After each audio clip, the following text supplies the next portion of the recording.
Salut à tous. Aujourd'hui, premier épisode de Money Time. 5 minutes d'infos que vous ignorez sur un thème sportif. On commence par le sport roi, le foot. C'est parti. On débute par un record, celui du plus haut score jamais enregistré dans un match de football. Il est de 149-0. Le match a eu lieu en 2002 dans le championnat de Madagascar. Il opposait l'AS Adema au SO de l'Emirne. Ce sont les joueurs de l'Emirne qui ont marqué la plupart des buts contre leur camp pour protester contre les décisions de l'arbitre en début de match. Après le plus haut score, le record de l'expulsion la plus rapide dans un match professionnel. Il revient au Brésilien Zé Roberto, puisqu'il a reçu un carton rouge pour un coup de coude au bout de seulement 7 secondes de jeu. Dans la catégorie What the fuck, le plus jeune professionnel du monde s'appelle Brice Bright, un jeune belge qui a signé son contrat à l'âge de 20 mois. On enchaîne avec une légende.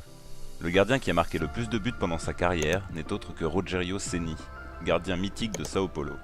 Il tirait les pénaltys et bon nombre de coups francs de son équipe pour un total de 132 buts. Restons au Brésil. Tout le monde sait que le football y est sacré, à tel point que pendant la Coupe du Monde, les Brésiliens ont le droit de ne pas se rendre au travail les demi-journées pendant lesquelles la Seleção joue. D'ailleurs, le Brésil est la seule nation à avoir participé à toutes les phases finales de Coupe du Monde. D'Amérique du Sud, on part en Asie, où l'Inde, pays où le football n'a pas une grande place, s'est pourtant qualifié pour la Coupe du Monde 1950. Problème, l'équipe nationale a pour habitude de jouer pieds nus, ce que la FIFA n'autorisera pas pour la Coupe du Monde. Prévenue quelques semaines avant le début de la compétition, la fédération indienne décidera tout simplement de se retirer. Revenons au présent. La Coupe du Monde 2022 aura lieu au Qatar.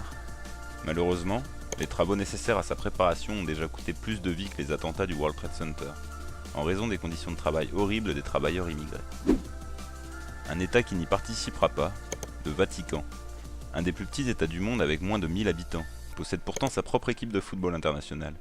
Elle ne peut pas participer aux compétitions officielles, car elle n'est membre ni de la FIFA, ni de l'UEFA.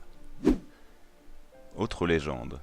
En 2013, le joueur portugais Cristiano Ronaldo s'est ouvert un musée dédié à lui-même. En parlant du multiple ballon d'or, Cristiano Ronaldo est plus âgé que Messi, de 869 jours. Le fils de Cristiano Ronaldo est plus âgé que le fils de Messi, de 869 jours. Partons en Afrique.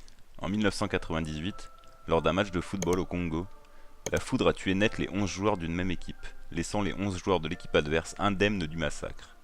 Le fait que la deuxième équipe ait été épargnée est dû aux matériaux utilisés pour les crampons des joueurs. Les Anglais ont inventé le football. Quelques infos venues de Grande-Bretagne. Nottingham Forest a remporté plus de fois la Coupe des Champions, l'ancêtre de la Ligue des Champions, que son championnat. 2 victoires européennes contre seulement un championnat d'Angleterre. Le premier match de football télévisé était un match amical entre l'équipe première d'Arsenal et l'équipe bis en 1937. L'Écosse est connue pour son climat humide, très humide, assez pour empêcher certains matchs de se dérouler normalement. Ainsi, en 1979, un match de coupe entre Falkirk et Inverness a dû être reporté 29 fois à cause du mauvais temps. Toujours en Écosse, Dundee United a joué et remporté 4 matchs contre Barcelone. Il est le seul club à avoir gagné la totalité de ses matchs contre le Barça. Petit détour en France. Jouer en équipe de France est le rêve de beaucoup d'enfants.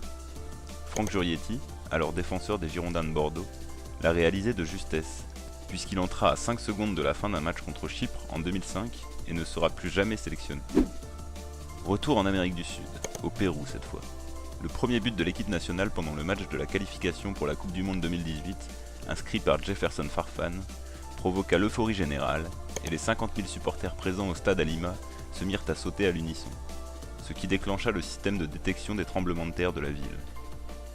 Les festivités suivant ce match durèrent d'ailleurs de nombreuses heures, puisque le gouvernement péruvien avait décrété qu'en cas de qualification de leur équipe, un jour férié serait mis en place le lendemain. À 13 ans seulement, le célèbre attaquant brésilien Ronaldinho a attiré le regard des médias grâce à ses talents de buteur. Lors d'un match sous les couleurs de sa ville natale, le Grêmio Porto Alegre, le jeune joueur a inscrit tous les buts de son équipe au cours d'un match, soit un total de 23 buts. Tout comme au Brésil, le football est également sacré chez le voisin argentin. Son plus illustre représentant, Diego Maradona, est tellement adulé par les fans qu'une religion lui est dédiée, comprenant presque 100 000 fidèles. Pour finir, rendons hommage au roi Pelé.